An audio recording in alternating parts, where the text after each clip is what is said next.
Hello guys, நம்மளோட வாழ்க்கையில் நம்ம ரொம்பவே ரசித்து செய்யக்கூடிய சில பயணங்கள் நம்மளோட வாழ்க்கையிலே மறக்க முடியாத ரணமாக மாறும் அப்படின்னு நம்ம என்னைக்காவது நினச்சி பார்த்துருப்போமா?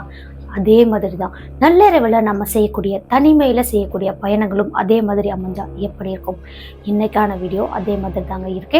பெங்களூரில் இருந்து நித்யா அப்படின்னு சொல்லக்கூடிய கல்லூரி படிக்கக்கூடிய மாணவி அவங்களோட சொந்த ஊருக்கு மதுரைக்கு போகும்போது சேலம் டு மதுரை இடைப்பட்ட ஹைவேஸில் நடந்த அமானுஷமான சம்பவம் தாங்க. பஸ்ஸு பிரேக் டவுன் ஆகிற அந்த இடத்துல அவங்க பஸ்ஸை ரெடி பண்ணுறதுக்காக அந்த கண்டக்டரும் பஸ் டிரைவரும் போயிருக்காங்க. ஆனால் அந்த சின்ன கேப்பில் நித்யாவுக்கு அமானுஷமான நிகழ்வுகள் நடந்திருக்கு. ஒரு செல்ஃபி எடுக்கலாம் அப்படின்னு அந்த பொண்ணு ட்ரை பண்ணியிருக்காங்க. அப்போது முதுகுக்கு பின்னாடி ஒரு அமானுஷமான உருவம், அதுவும் ஒரு பேய் மாதிரியான உருவம் அந்த செல்ஃபியில் தெரியுது. தெரிஞ்ச பிறகு இந்த பொண்ணு திரும்பி பார்க்குறாங்க. அந்த இடத்துல யாருமே இல்லை.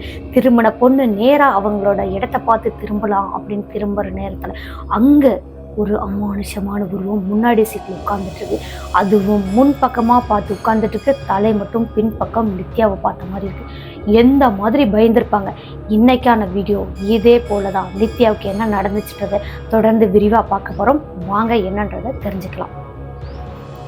பெங்களூரில் கல்லூரி படிக்கக்கூடிய ஒரு மாணவிங்க, இவங்களோட பேர் நித்யா. இந்த பொண்ணு பொங்கல் லீவுக்காக அவங்களோட சொந்த ஊரான மதுரைக்கு போகலாம் அப்படின்னு பிளான் பண்ணியிருக்காங்க. இவங்களோட அப்பாவுக்கு கால் பண்ணி சொல்லியிருக்காங்க, அப்பா நான் இன்னைக்கு ஊருக்கு வரேன், விடிய காலையில் என்னை ரிசீவ் பண்ணிக்கோங்க அப்படின்னு சொல்லிட்டு.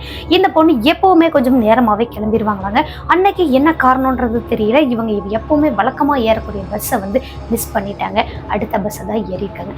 இவங்க பஸ்ஸை ஏறி நேராக சேலமும் வராங்க. சேலத்துக்கு அப்புறம் மதுரை பஸ்ஸை ஏறுறாங்க. அங்கே சேலம் டு மதுரை நல்லபடியாக பஸ்ஸும் கிளம்பிடுச்சுங்க. பஸ்ஸு கிளம்பின கொஞ்ச நேரத்திலே நித்யாவுக்கு பயங்கரமான குளிர் காரணமாக இந்த பொண்ணு அந்த பெட்ஷீட் எல்லாம் எடுத்து போத்திக்கிட்டு அப்படியே அசந்து தூங்க ஆரம்பிச்சிருக்காங்க. நல்லா மணி 2 மணி இருக்குமாங்க. நல்லா கொஞ்சம் ஆழ்ந்த தூக்கத்துக்கே போயிட்டாங்களாம். அப்போது இந்த பஸ் ஆனது நேராக நல்லபடியாக போயிட்டு இருக்கும்போது திடீர்னு ஒரு கிராமத்துக்கு இடைப்பட்ட இடத்துல, ஒரு கிராமத்துக்கும் இன்னொரு கிராமத்துக்கும் இடைப்பட்ட இடத்துல ஒரு வயல்வெளிகள் மாதிரியான ஒரு இடத்துல பஸ்ஸு பிரேக் டவுன் ஆகுது. பிரேக் டவுன் ஆனதுமே இந்த பொண்ணு பஸ் நிற்கிற கொஞ்ச நேரத்துலேயே முழிச்சிட்டாங்களாங்க. முழிச்சதுக்கு அப்புறமா நித்யா இப்போ பஸ்ஸில் மற்றவங்களாம் இருக்காங்களே அவங்கள்ட்டெல்லாம் கேட்குறாங்க. அதிகமான கூட்டம்லாம் இல்லை. அவங்கள்ட்ட கேட்குறாங்க. அவங்க என்ன சொல்கிறாங்கன்னா பஸ் பிரேக் டவுன் ஆயிடுச்சு அப்படின்னு சொல்லிட்டு பஸ் கண்டக்டரும் பஸ் டிரைவரும் 2 பேருமே சேர்ந்து அந்த பஞ்சர் பார்த்துடலாம், பிரேக் டவுன் ஆயிடுச்சு இல்லையா, அதை பார்த்துடலாம் அப்படின்னு சொல்லி இறங்கியிருக்காங்க. அதனால தான் பஸ்ஸு நின்றுருக்கு அப்படின்றது தெரிஞ்சுக்கிட்டாங்க. தெரிஞ்சதுக்கு அப்புறமா நித்யா என்ன பண்ணுறாங்கன்னா சரி ஓகே அப்படின்னு அப்படியே மொபைல்லாம் பார்த்துட்டு இருந்திருக்காங்க. மொபைல் பார்த்துட்டே இருக்கும்போது ஜன்னல் வழியாக அந்த பொண்ணு பார்க்குறாங்க. வெளியே பார்க்குறாங்க. ஃபுல்லாக கபோர்னு இருட்டாக இருக்குங்க. மணியோ 2 மணியே கடந்துருச்சு. ஆனால் அந்த நித்யா பார்க்குற அந்த இடத்துல ஹைவேஸில் ஓரத்தில் ஒரு இடத்துல ஒரு பொண்ணும் ஒரு குழந்தையும் உட்கார்ந்துட்டு இருக்கிறாங்க. இப்போ அந்த பொண்ணு நல்லா ஒயிட் கலர் சாரீ கட்டின மாதிரி இருக்காங்க. கூடவே ஒரு குழந்தையையும் கையில் பிடிச்சிட்டு நிற்கிற மாதிரி உட்கார்ந்துட்டு இருக்கிறாங்க. என்னடா இது, இந்நேரத்தில் ஏதோ ஒரு பொண்ணு அங்கே நிற்கிற மாதிரி இருக்கே, ஒருவேளை நம்ம வயசில் வந்தவங்க தானோ அப்படின்னு நித்யா என்ன பண்ணுறாங்க, அவங்களோட அந்த மொபைலில் உள்ள ஃப்ளாஷை ஆன் பண்ணுறாங்க. ஆன் பண்ணி பார்க்கும்போதும் அவங்களுக்கு அங்கே வெள்ளை கலரில் சேலை கட்டியிருக்க மாதிரி தான் இருக்குது. ஃபேஸ் எதுவுமே தெரியல. அப்போது நித்யா என்ன நினச்சிட்டாங்கன்னா சரி ஓகே ஃபோட்டோ எடுத்து பார்க்கலாம் அப்படின்னு முடிவு பண்ணியிருக்காங்க. அப்போது நித்யா அவங்களோட கேமராவை ஆன் பண்ணி ஃபோட்டோவும் எடுத்திருக்காங்க. எடுத்ததுக்கப்புறமா இது யாராக இருக்கும், நம்ம பஸ்ஸில் வந்தவங்களா அப்படின்னு பார்க்கலாம் அப்படின்னு அந்த ஃபோட்டோவை ஓப்பன் பண்ணி பார்த்தாங்க. பார்த்தா அதிர்ச்சியில் கத்தவே ஆரம்பிச்சிட்டாங்களாங்க. என்ன காரணம்னா அந்த இடத்துல அந்த பொண்ணு உட்கார்ந்துட்டு இருந்தாங்க இல்லையா, அது பொண்ணே கிடையாதுங்க, அது ஒரு பேய். கூடவே ஒரு கை குழந்தை இருக்கிற மாதிரி இருந்துச்சுல, அந்த இடத்துல கை குழந்தையும் கிடையாது, யாருமே கிடையாது. அதுக்கு பதிலாக அந்த இடத்துல ஒரு சமாதி மட்டும் இருக்குங்க. சமாதி மேலே தான் இப்போ அவங்க 2 பேரும் உட்கார்ந்துட்டு இருந்த மாதிரி பார்த்துருக்காங்க நித்யா. பார்த்தவங்க பயங்கரமாக கத்துன்னு கத்திட்டு இது பஸ் டிரைவர்ட்டையும் கண்டக்டரும் சொல்லலாமா அல்லது பஸ்ஸில் உள்ளவங்கள்ட்டே சொல்லலாமா அப்படின்னு யோசனை பண்ணிக்கிட்டு அந்த சீட்டை விட்டு எழுந்திரிச்சாங்க. எழுந்ததுக்கு அப்புறமா மறுபடியும் அந்த கண்ணாடியில் பார்க்குறாங்க, அந்த ஜன்னலில் பார்க்குறாங்க. அந்த இடத்துல அந்த உருவங்கள் எதுவுமே இல்லை. எந்த ஒரு உருவமுமே இல்லை, நமக்கு தான் அந்த மாதிரி தோணியிருக்கும் போல் அப்படின்னு நினச்சிட்டு ஒருவேளை நம்ம இதை போய் சொன்னோம் அப்படின்னாலும் யாருமே நம்ப மாட்டாங்க அப்படின்னு நினச்சிட்டு இந்த பொண்ணு அந்த சீட்லேயே மறுபடியும் உட்கார்ந்ததுக்கு அப்புறமா இந்த பொண்ணு என்ன பண்ணுறாங்கன்னா இந்த இடத்துல நம்ம ஒரு செல்ஃபி எடுத்துக்கலாம் அப்படின்னு சொல்லிட்டு மறுபடியும் கேமராவை ஆன் பண்ணியிருக்காங்க. ஆன் பண்ணிவிட்டு இவங்க செல்ஃபி எடுக்கலாம்னு நினைக்கும் போது இவங்களுக்கு பின்னாடி ஒரு அமானுஷமான உருவம், அதுவும் கண்ணே கிடையாதுங்க. கண் இருக்கிற இடத்துல ஃபுல்லாக குழி மட்டும்தான் இருக்குது. அந்த குழியோ இந்த கிணத்துக்குள்ளே அப்படியே இருட்டு நேரத்தில் பார்த்தா பயங்கரமாக ஒரு கருப்பாக தெரியுற மாதிரிலாம் அந்த மாதிரி தான் இருந்திருக்கு கண் இருக்கிற இடத்துல. அதை பார்த்து அந்த பொண்ணு நித்யா இன்னுமே பயங்கரமாக கத்திருக்காங்க. கத்திட்டே அந்த பொண்ணு திரும்பி பார்த்துருக்காங்க. பார்த்தா அந்த இடத்துல ஒரு பயங்கரமான வெள்ளை கலரில் சேலை கட்டின ஒரு பொண்ணு உட்காந்துட்டு இருக்காங்க. கூடவே முடியெல்லாம் விரிச்சு போட்டபடியும் இருக்காங்க. இந்த முறை அந்த பொண்ணோட முகம் ரொம்பவே கோரமாகவும் இருந்திருக்கு. இந்த உருவத்தை பார்த்த நித்யாவுக்கு கை கால் வெளவெழுத்து போயிடுச்சுங்க. பக்கத்தில் உள்ளவங்களாம் என்னம்மா நீ சும்மா சும்மா கத்திட்டே இருக்க என்ன அப்படின்னு கேட்குறாங்க. அப்போ நித்யாவால் வாயே பேச முடியாமல் இருந்திருக்காங்க. என்ன காரணம் அப்படின்றது இவங்களுக்கே புரியலை. ஆனாலும் நித்யா என்ன பண்ணுறாங்கன்னா அப்படியே சைகை காட்டி பின்னாடி பின்னாடி அப்படின்னு கையை மட்டும் காட்டுறாங்க. அங்கே பஸ்ஸில் உள்ள சிலர் திரும்பி பார்க்கும்போது அந்த இடத்துல யாருமே இல்லை.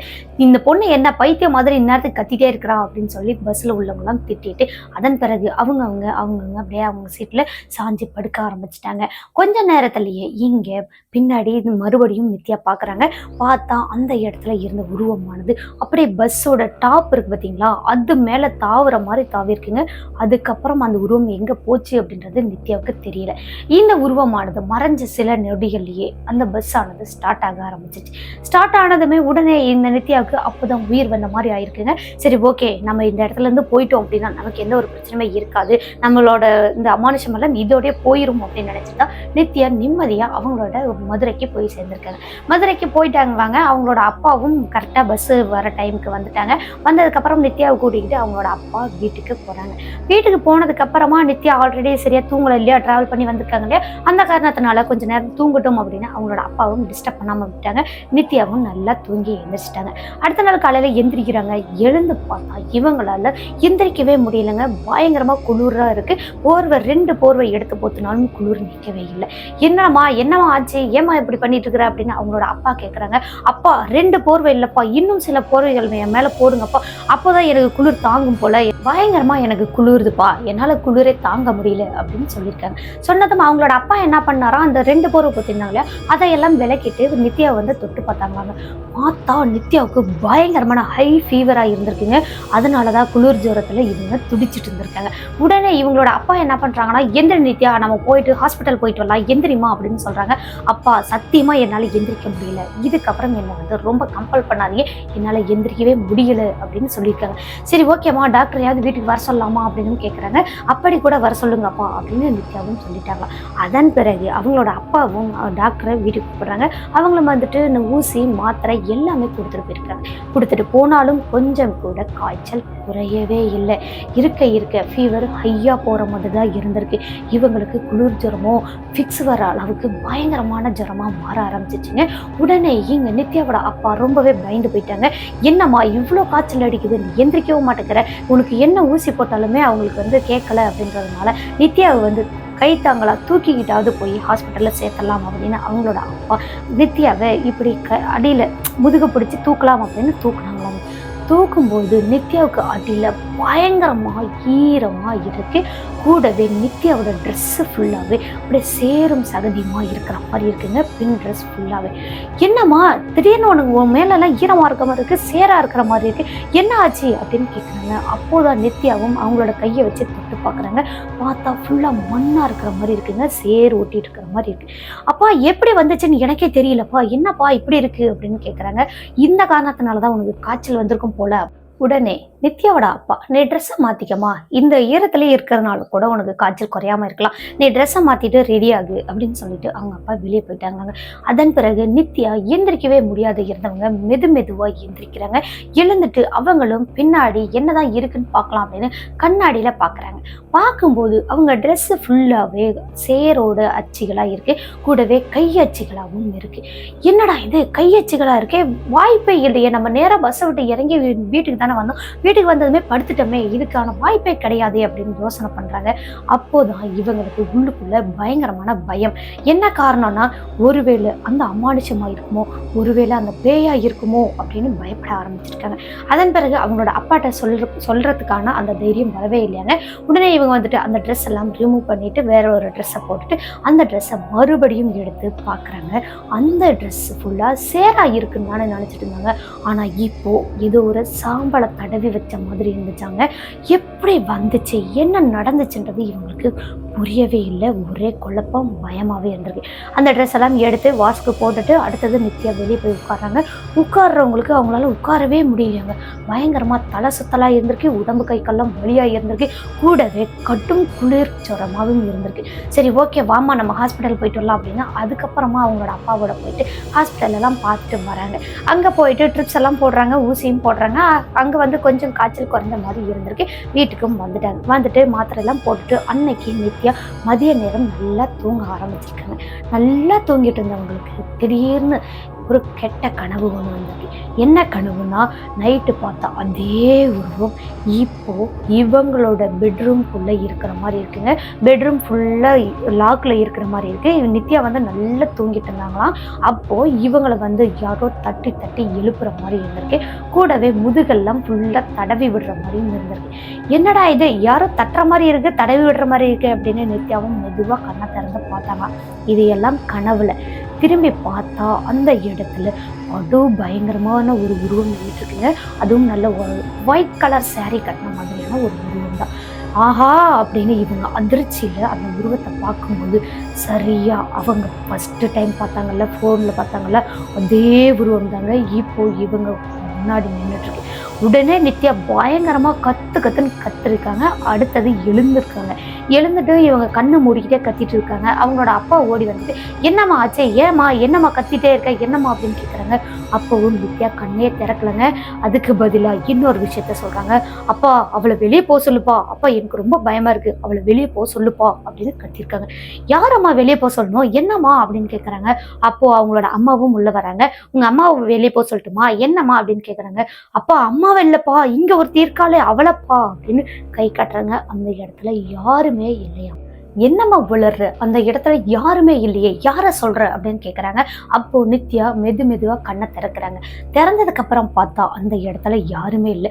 உடனே இவங்களோட அப்பாவை நல்லா இறுக்கி கட்டி பிடிச்சிட்டு, அப்பா நான் நடந்த விஷயத்த சொல்லிடுறேன்ப்பா அப்படின்னு சொல்லி அழுதுகிட்டே நடந்த விஷயங்கள், அந்த பஸ்ஸில் வரும்போது நடந்தது, ஃபோட்டோ எடுக்கும்போது நடந்தது, எல்லா விஷயங்களையுமே சொல்லியிருக்காங்க. சொன்னதுக்கு அப்புறம் அவங்களோட அப்பா என்ன சொல்றாங்கன்னா, அம்மா நீ அது கற்பனையா இருக்குமா, இப்போ கண்ட கனவு மாதிரி அதுவும் ஒரு கனவா இருக்கும், கண்டிப்பா அது நிஜமா இருக்காது அப்படின்னு சொல்லியிருக்காங்க. சரி ஓகேப்பா அப்படின்னு கொஞ்சம் கொஞ்சமாக மனசு ஆறுதல் படுத்திட்டு நீ படுத்து ரெஸ்ட் எடுமா அப்படின்னு அவங்களோட அப்பாவும் பெட்ரூமில் படுக்க வச்சுட்டு வெளியே போயிட்டாங்களாம். அவங்களோட அம்மாவும் வெளியே போயிட்டாங்க. ஆனால் மனசு ஃபுல்லாக குழப்பத்தோட பயத்தோட இருந்த நித்யா என்ன பண்ணுறாங்கன்னா அவங்களோட மொபைல் எடுத்தாங்களாம். எடுத்துட்டு அவங்க எடுத்தாங்க பார்த்தீங்களா செல்ஃபி, அந்த ஃபோட்டோவை பார்க்குறாங்க. பார்க்கும்போது அந்த ஃபோனில் நித்யாவுக்கு பின்னாடி ஒரு பயங்கரமான உருவம் நின்றுட்டுருக்கு. அது ஒரு பேய் அமானுஷங்கிறது நல்லா தெரியுது. அந்த உருவமானது இப்போது ஃபோனில் இருக்கிற அந்த ஃபோட்டோவிலேயே மெதுவாக நித்யாவோட தோலை பிடிக்கிற மாதிரி இருக்குங்க. இங்கே ஃபோட்டோவில் நடக்கிற விஷயமானது இங்கே நிஜத்துலேயும் நித்யாவோட தோல் மேலே யாரோ கை வைக்கிற மாதிரி இருந்திருக்கு.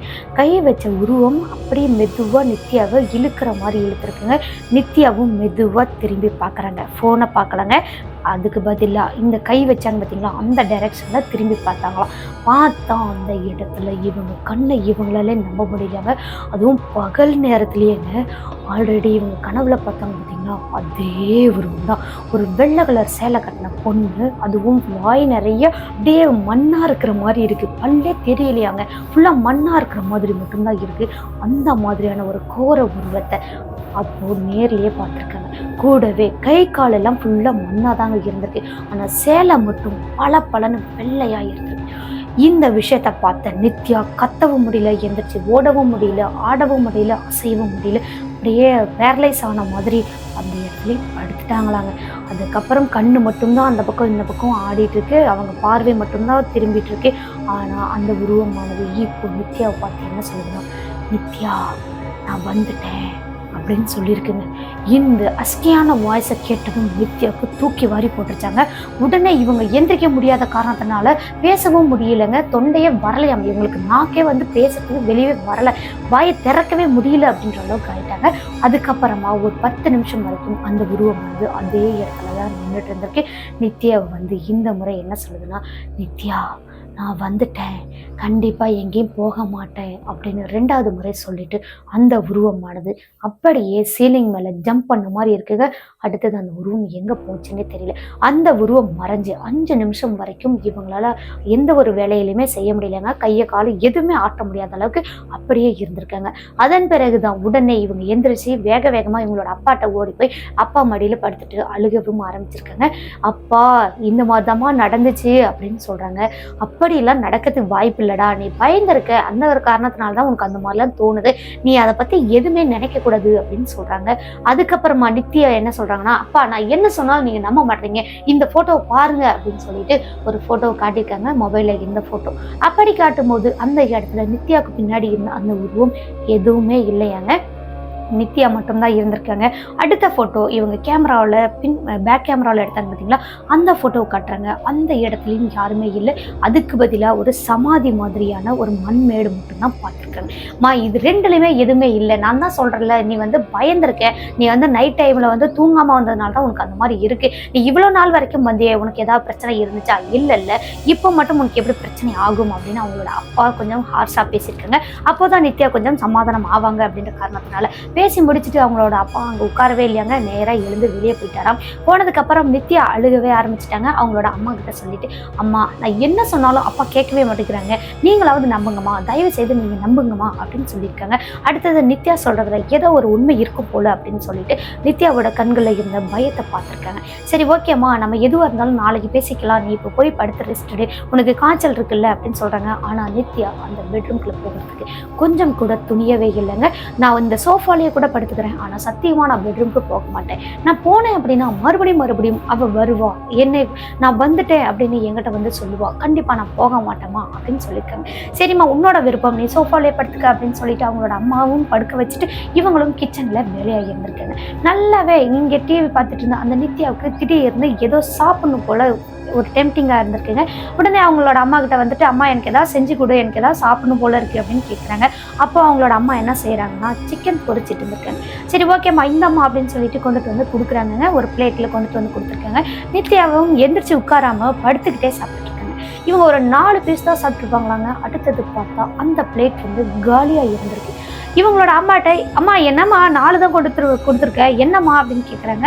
அப்போது அவங்களோட அம்மா என்ன சொல்கிறாங்கன்னா, அடியே ஒரு இது ஃபுல்லாகவே உனக்கு தாண்டி கொடுத்தேன், ஒரு பிளேட்லேயே நிறைய தாண்டி போட்டு கொடுத்தேன், எப்படி உனக்கு 4 தான் இருக்கும் அப்படின்னு அவங்களோட அம்மா கிச்சன்லேருந்து எட்டி பார்க்குறாங்க. எட்டி பார்க்கும்போது பிளேட்டு காலியாக இருக்குது. ஆனால் இவங்க சாப்பிட்டதும் 4 பீஸ் தான் சாப்பிட்டாங்க. ஆனால் மீதி எல்லாம் எங்கே போச்சுன்றது தெரியல. உடனே நித்யா இருந்துக்கிட்ட, பாரு பிளேட் எம்டியாக இருக்கே தெரியலையா அப்படின்றாங்க. மறுபடியும் அவங்களோட அம்மா சரி ஓகே நித்யா தான் சாப்பிட்டு இல்லை அப்படின்னு சொல்கிறா போல அப்படின்னு நினச்சிட்டு திரும்பவும் கொண்டுட்டு கொடுக்குறாங்க. இந்த முறை கொடுத்துட்டு அவங்களோட அம்மா திரும்பி பார்த்துட்டு தாங்க போகிறாங்க. பார்த்துட்டு மறுபடியும் கிச்சனில் வேலை செஞ்சுக்கிட்டே திரும்பி பார்க்குறாங்க. பார்த்தா அந்த இடத்துல நித்யாவுக்கு பதிலாக வேற யாரோ சாப்பிட்ற மாதிரியான ஒரு உருவத்தை பார்க்குறாங்களாங்க அவங்களோட அம்மா. ஆனால் நித்யா படுத்துட்டு இருக்காங்க. நித்யாவுக்கு பின்னாடி இருந்து ஏதோ ஒரு கை மட்டும் வர்ற மாதிரி மட்டும் பார்த்துருக்காங்க. உடனே இவங்க அந்த கிச்சன்லேருந்து அந்த கரண்டியெல்லாம் கீழே போட்டுட்டு வேக வேகமாக ஓடி நல்லாவே வெளியே பார்க்குறாங்க. பார்த்தா அந்த இடத்துல யாருமே இல்லை. ஆனால் இவங்க கிச்சன்லேருந்து பார்த்துருக்காங்க வேற ஏதோ ஒரு கை வர மாதிரி. நித்யாவோட அம்மாவும் குழப்பத்தோடைய அப்படியே கிச்சனுக்குள்ளே போயிட்டாங்க, எதுவுமே பேசாமல். சரி ஓகே அப்படின்னா அதை மறந்துட்டாங்க. அடுத்தது இவங்க என்ன பண்ணுறாங்கன்னா, பொங்கல் வருது இல்லையா, அந்த இதில் இவங்களோட கவனத்தெல்லாம் செலுத்தியிருக்காங்க. வீடு சுத்தம் பண்ணுறது, பாத்திரங்கள் எல்லாம் அடுக்கிறது, இந்த மாதிரியான வேலைகளில் இவங்களோட கவனம் எல்லாம் இருந்திருக்கு. இந்த பொங்கல் முடிஞ்சிருச்சுங்க. முடிஞ்சதுக்கப்புறமா 4 நாள் வரைக்கும் நித்யா வீட்டில் தான் இருந்திருக்காங்க. 5வது நாள் மறுபடியும் இவங்க அவங்களோட ஊருக்கு கிளம்பணும், அதாவது அவங்களோட காலேஜுக்கு பெங்களூருக்கு கிளம்பணும். இப்படி கிளம்பும் போது இங்கே இப்போதான் நித்யாவுக்கு மறுபடியும் ஒரு பயங்கரமான அமானுஷ நிகழ்வு நடக்க போகுதுங்க. என்ன நடக்குதுன்றத வீடியோ தொடர்ந்து பார்த்து தெரிஞ்சுக்கோங்க. அதுக்கு முன்னாடி நம்மளோட சினிமா ஸ்டோரிஸை மறக்காம சப்ஸ்கிரைப் பண்ணிக்கோங்க. பக்கத்தில் உள்ள பெல் ஐக்கான்ல ஆல் கொடுத்து வச்சுக்கோங்க. இது மாதிரியான தொடர்ந்து ரியல் லைஃப் கோஸ்ட் இன்சிடென்ட்லாம் உங்களுக்கு நோட்டிஃபிகேஷனை வந்து சேரும். இங்கே நித்யா அன்னைக்கு நைட் பஸ்ஸுக்கு கிளம்புறாங்க. கிளம்பும் போது நித்யா பஸ் ஏறும்போதே மனசெல்லாம் கருக்குன்னு ஆயிடுச்சு. இந்த முறை அவங்க நேரமாகவே கிளம்பியிருக்காங்க. நைட்டு கிளம்பும் போது இவங்களுக்கு கிடைச்ச பஸ் எதுன்னு பார்த்தீங்கன்னா பார்த்தீங்கன்னா ஆல்ரெடி 2 மணிக்கு வரும்போது வந்தாங்க பார்த்தீங்களா சேலத்துலேருந்து மதுரைக்கு. அந்த பஸ் தான் இப்போ மதுரையிலேருந்து சேலத்துக்கு ரெடியாக இருந்திருக்கு. இந்த பஸ்ஸில் தான் எங்கள் அப்பா ஏற்றியும் விட்டுருக்காருங்க. இந்த பஸ்ஸு சேலம் போய் இறங்கிடும், நீ அந்த பக்கம் பத்திரமா போயிரு அப்படின்னு சொல்லியிருக்காங்க. ஆனால் நித்யாவுக்கு பயங்கரமான பயம், படபடப்பு நடுங்கிக்கிட்டே என்ன சொல்கிறாங்கன்னா, அப்பா சத்தியமாக நான் இந்த பஸ்ஸில் போக மாட்டேன், இல்லைன்னா நீங்களும் வாங்கப்பா சேலம் வரைக்கும் வாங்க, என்னை விட்டுட்டு போயிருங்க அப்படின்னு சொல்கிறாங்க. ஆனால் அவங்களோட அப்பா என்ன சொல்கிறாங்கன்னா, அம்மா இன்னும் இதுக்கு மேலே நான் வந்துட்டு அங்கே வந்து உன்னை விட்டுட்டு வரணும் அப்படின்னா ரொம்பவே கஷ்டம், நான் வேற பாதி எப்படி வந்திருக்கேன் பற்றியா, ரெடியாகி வரல, அதனால நீ மட்டும் பார்த்து பத்திரமா போயிட்டு வாமா, நீ எப்படியும் பத்திரமா போவேன்னு எனக்கு தெரியும் அப்படின்னு அவங்களோட அப்பா பஸ் ஏற்றி விட்டு நித்யாவை விட்டுட்டு இவங்களோட அப்பா வீட்டுக்கு கிளம்பிட்டாங்க. இங்கே நித்யா பஸ்ஸில் ஏறுறாங்க. ஏறும்போதே பயம் நடுக்கம் அள்ளு விட்டுருச்சு. அடுத்தது இவங்க சீட்டெல்லாம் பார்க்குறாங்க. அதிகமான ஆட்கள் யாருமே இல்லை, கம்மியான ஆட்கள் மட்டும்தான் இருந்திருக்காங்க. இந்த நைட்டு பஸ்ஸில் இவங்க இந்த பஸ்ஸை விட்டாங்க அப்படின்னா பெங்களூர் போய் சேர்றதுக்கு கொஞ்சம் லேட் ஆகும். அந்த காரணத்தினால தான் இதே பஸ்ஸில் ஏறியிருக்காங்க. 3 சீட் இருக்கும் பார்த்தீங்களா, அதில் வந்துட்டு இவங்க ஜன்னல் வர சீட்டில் தலையை வச்சு படுத்துட்டோம் அப்படின்னா நம்ம எதையுமே பார்க்க மாட்டோம்ல அப்படின்னு சொல்லிட்டு ஒரு சீட்டை வந்து சூஸ் பண்ணி அங்கே பேகெல்லாம் வச்சுட்டு பஸ்ஸு ஏறினதுமே போர்வை விரித்து படுத்துட்டாங்களாங்க. படுத்து இவங்க நல்லா தூங்கவும் ஆரம்பிச்சிட்டாங்க. பஸ்ஸும் கிளம்ப ஆரம்பிச்சிச்சு. நல்லபடியாக இவங்க சேலம் பக்கமாக வந்துட்டாங்க. வந்ததுக்கப்புறமா ஒரு இடத்துல நித்யாவுக்கு தூக்கம்லாம் கலைஞ்சு போயிடுச்சுங்க.